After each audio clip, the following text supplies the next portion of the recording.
मुख्यमंत्री लाडकी बहीण योजना ही याची जेव्हा अंमलबजावणी करायची होती त्यापूर्वी या सगळ्या गोष्टीचा विचार हा केला गेलेला आहे। एखादी योजना आणायची असेल, मुख्यमंत्री लाडकी बहीण योजनाच नाही तर काही विद्यार्थ्यांना स्टायपेंडचा सुद्धा विषय आहे। 10 लाख विद्यार्थ्यांना आपण ते स्टायपेंड देतो। या सगळ्या गोष्टीचा आर्थिक ताळमेळ कसा बसेल याची सरकारने पुरेपूर काळजी घेतलेली आहे। 2 महिने योजना चालवायची का 4 महिने चालवायची का 6 महिने चालवायची हा विषय नाही, तर ह्या कंटिन्यू प्रोसेसचा भाग म्हणून त्याला आपण इन्व्हॉल्व केलेला आहे। म्हणून त्यासाठी पुरेशी तरतूदसुद्धा केलेली आहे। कोणत्या खर्चावर कात्री लावावी, कोणत्या योजनेवर पैसे लावावेत याचा सगळे ताळेबंद आराखडा या सरकारने केलेला आहे। म्हणून ना योजनेमध्ये खंड पडणार नाही आणि सरकारी कर्मचाऱ्यांना सुद्धा त्यांचे पगार हे वेळेवर मिळतील याची काळजी आणि दक्षता आहे सरकारने घेतलेली आहे। ते असे म्हणाले की राबणाऱ्या नोकरदारांच्या पगारी करायला यांच्याकडे पैसे नसतील तर यापेक्षा लाजिरवाणी गोष्ट काय असेल? आणखी तो विषय तुम्ही येऊ तर द्या। पगार भेटला नाही त्यावेळेला बोला ना। जानेवारीचा आज बोलून उपयोग नाही, तर आम्ही सर्व याची व्यवस्था केलेली आहे हे वारंवार आम्ही सांगतोय। सरकारी कर्मचाऱ्याचा पगार थांबवून योजनेमध्ये पैसे टाकले असं कोणताही कॅल्क्युलेशन करता येणार नाही, तर त्याचा एक वेगळी तरतूद आम्ही केलेली आहे। त्याच्यामुळं राज्यामध्ये ज्या मुख्यमंत्री लाडकी बहीण योजना याचा इफेक्ट जर पाहिला तर 1,500-3,000 ज्यांच्या खात्यामध्ये गेलेले आहेत त्यांनी आपलं छोटे उद्योग सुरू केलेले आपल्याला पाहायला मिळतात। 3,000मध्ये काय उद्योग केलेत, कोणी घरकामं घरी बसून कोणता उद्योग सुरू केला, याच्या सगळं म्हणजे खरं एका अर्थानं घरी बसून घरातल्या घरात उद्योगाला सुद्धा त्या चालना मिळालेली आहे। पैसे घेतले आणि खर्च केले असं ह्या महिला भगिनी कधी करत नसतात। त्यांना संसाराला हातभार कसा लावायचा आहे त्यासाठी ते प्रयत्नशील असतात। म्हणून उद्योग तर आम्ही देणारच आहोत, सरकार ह्या नोकऱ्या देणारच आहे किंवा उद्योग आणखीन आणणारच आहेत, परंतु त्याचबरोबर घर बसल्या आपल्याला आणखीन काय करता येईल। अनेक महिला भगिनी अशा आहेत की घरी त्यांच्या हातामध्ये कला आहे परंतु त्यांच्याकडं भांडवल नव्हतं। हे छोटं का होईना त्यांना भांडवल देण्याचा सरकारने प्रयत्न केले। नाही, राज्य खड्ड्यात वगैरे जाणार नाही, राज्य आणखीन पुढे जाणार आहे। राज्य खड्ड्यात जाण्यासारखी स्थिती नाही आहे। राज्याला प्रगतीकडे कसं घेऊन जायचं हा प्रयत्न सरकारचा आहे। नाही, ते असं का म्हणाले? मग ते तर तुमचे फ्रेंड आहेत। आमचे फ्रेंड जरी असले तरी त्यांना कदाचित कुणी जी काही माहिती दिली असेल त्या आधारे ते बोललेले आहेत, परंतु आम्ही त्यांना आश्वस्त करू इच्छितो राज्य खड्ड्यात नाही, प्रगतीपथावर घेऊन जाऊ आणि त्यासाठी तुमचं सुद्धा सहकार्य आम्हाला अपेक्षित असेल। हळूहळू ते तुमच्यापासून आता विरोधात जायला सुरू झाले, दूर जायला सुरू झाले, ते त्याच्याबद्दल आम्हाला काही कल्पना नाही, परंतु निश्चित आम्ही एक कॉन्क्रीट आमचा कॉन्फिडन्स गेन करून पुढे जायचा प्रयत्नात आहोत आणि मला वाटतं त्यामध्ये आम्हाला सक्सेस मिळतो। पद्माकर वळवी नावाचे जे नेते त्यांनी मुख्यमंत्र्यांना मूर्ख आणि बेडर म्हटलं होतं, त्या पुढे जाऊन ते म्हणतात की धनगर समाजाला घटनाबाह्य आरक्षण देण्याची घोषणा मुख्यमंत्री यांच्याकडून केली जात आहे। मुख्यमंत्री यांचं शिक्षण किती आहे हे माहीत नाही, मुख्यमंत्र्यांनी अभ्यास करून बोललं पाहिजे, निवडणुका डोळ्यासमोर ठेवून नाही। हे पद्माकर वळवी कोण आहे? तो मूर्ख माणूस, त्याला अक्कल त्याला असली पाहिजे। वळवी का काय तो त्याला स्वतःला अक्कल आहे का हे समजलं पाहिजे। कोणत्या पक्षात काम करतो, काय बोलतोय, कुणाबद्दल बोलतोय, भान ठेवून बोल। रात्रीची नशा उतरली नाही, हे असे नशेखोर लोकांचे असे स्टेटमेंट असतात। काय यांना समाजाचं देणं घेणं असतं, काय यांना बाकीच्या गोष्टीचं देणं घेणं असतं?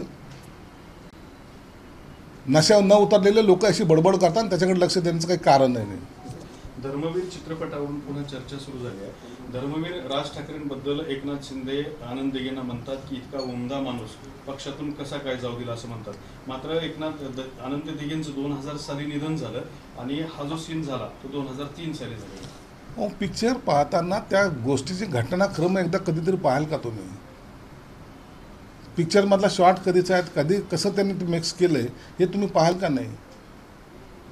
परंतु काही लोकांना तर शिवसेना त्यांच्यापासून जन्म घेतला काय शिवसेनेने अशा पद्धतीचं वक्तव्य करायला लागलेत। शिवसेना ही बाळासाहेबांनी निर्माण केलेली आहे, तुम्ही नाही, तुम्हाला काय इतिहास माहिती आहे?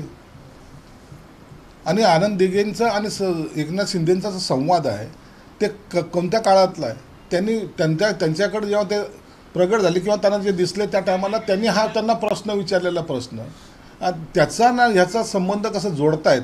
मुळामध्ये दिघे साहेबांनी केलेल्या कामावर पाणी फिरण्याचं काम हे लोक जाणून करायचा प्रयत्न करत आहेत। पिक्चरचं टायटल काय? धर्मवीर 2 मध्ये काय दिलंय?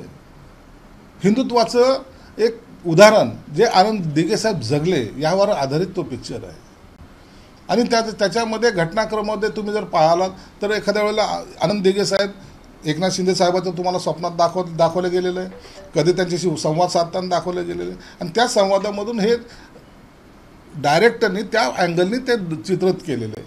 त्याला साल कोणतं वर्ष कोणतं असं संदर्भ लावून पिक्चर चुकीचा बनवला आहे असं जे काय प्रिडिक्शन करतायत ते मुळात चुकीचं आहे. धर्मवीर हे गुवाहाटी किंवा गोवा फिरणारे नव्हते, तर थेट ठाण्यामधून मातोश्रीवर जाणार होते. पिक्चरमध्ये टेक्निक काय असा अंदाज द्या.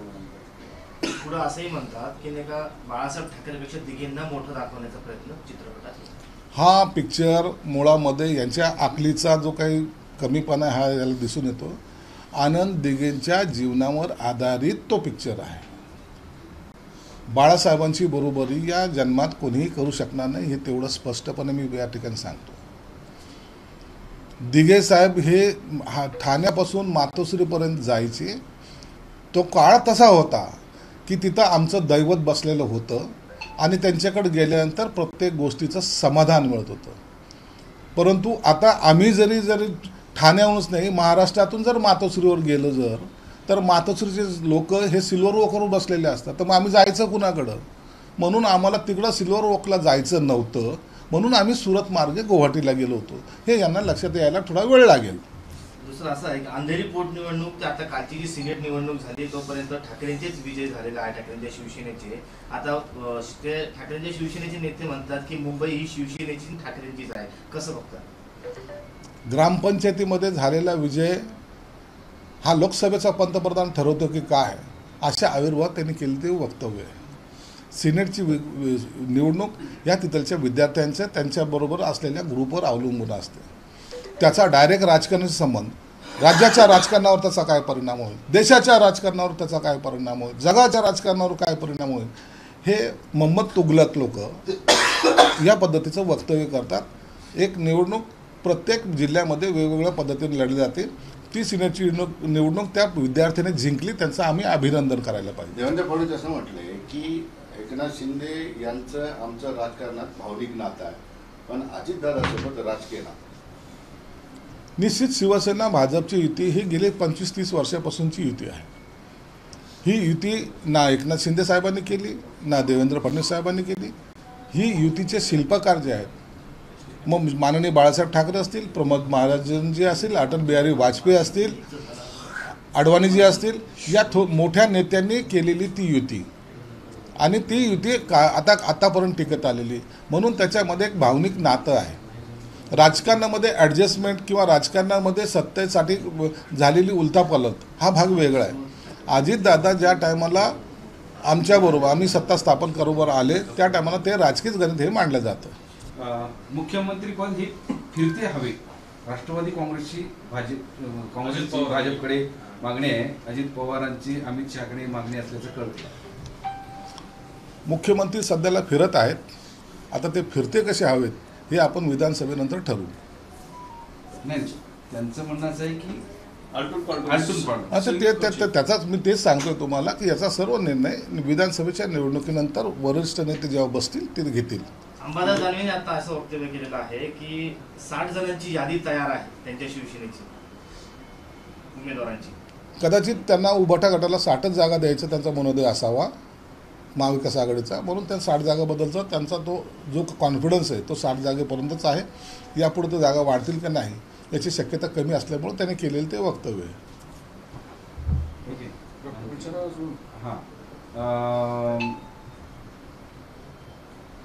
नरहरी झिरवळ हे आरक्षणाच्या मुद्द्यावर आक्रमक झाले. सोमवारपासून मंत्रालयासमोर गांधी पुतळ्यासमोर झिरवळ हे बेमुदत धरणे आंदोलन करणार आहे. झिरवळांनी आंदोलन जरूर करावं, सरकारमधला ते एक पार्ट आहेत. परंतु आंदोलन करण्यापूर्वी आपण ज्या सरकारमध्ये सहभागी आहोत त्यांच्याशी त्यांनी बोललं पाहिजे, त्याने त्यांचं सल्लामसलत घेतली पाहिजे.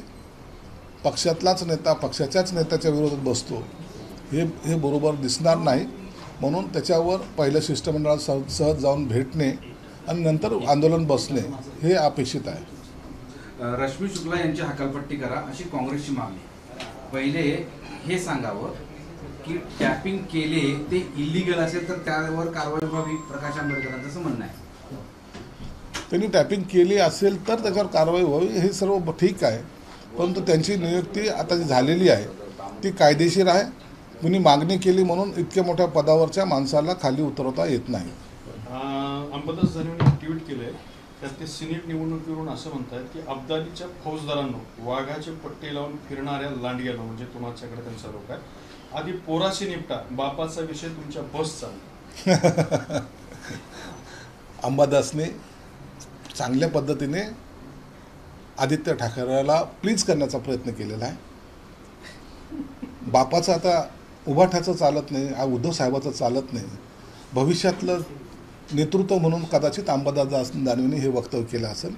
नेता खुश तर कार्यकर्ता खुश, या पद्धतीचं त्यांचं वक्तव्य, त्याचा राजकारणाशी आणि त्याच्याशी काही संबंध नाही. प्रकाश आंबेडकरांचं वक्तव्य चर्चेत आहे की शरद पवार आणि काँग्रेस या दोघांनी मिळून 244 जागा ठरवलेल्या आहेत, त्यामुळे फक्त 44 जागा या उभाटा गटाला उरतात. उभाटा गटाबरोबर युती होती का नाही याची शक्यताच कमी आहे.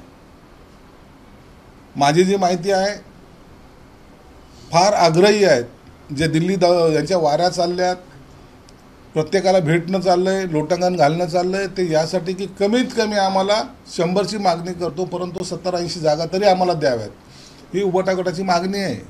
आणि त्या मागणीला ते सकारात्मक प्रतिसाद देत नाहीत. कितीही यांनी सांगितलं की आमच्या इतक्या जागेवर बोलणी कंप्लीट झालेली आहे, कोणत्याही जागेवर त्यांची बोलणी कंप्लीट झाली नाही. याबद्दलचा सुद्धा सुतोवाच काँग्रेसचे प्रदेशाध्यक्षांनी केलेला आहे आणि राष्ट्रवादीने सुद्धा केलेला आहे. धर्मवीर सिनेमाचा जो सीन आहे त्याच्यावर जबरदस्त टीका यांनी केलेली आहे तुमच्या मित्र राऊतांनी, की दिघे साहेबांची डेड बॉडी घेऊन आताचे मुख्यमंत्री खांद्यावर टाकून पळत आहेत. हे बरोबर नाही, कारण त्या घटनेचा मी साक्षीदार आहे. फक्त पैसा कमवण्यासाठी दिघे साहेबांचं यांनी अहो कुठे होते संजय राऊत, होते कुठे, हे पक्षात होते. अहो हे सामनामध्ये आपल्या कारकुनी करत होते ना, पक्षात कसले होते, कोण म्हणतं पक्षात होते ते.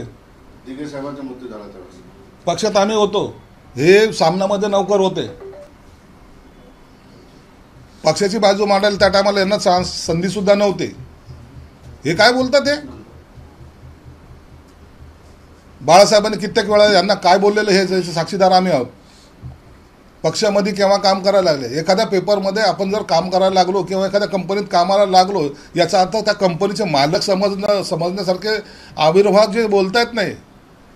तुमची ती मालकी नाही, ती शिवसैनिकांची मालकी आहे. शिवसेना हे शिवसैनिकांनी उभी केलेली शिवसेना आहे, शिवसेना प्रमुखाच्या आशीर्वादानं.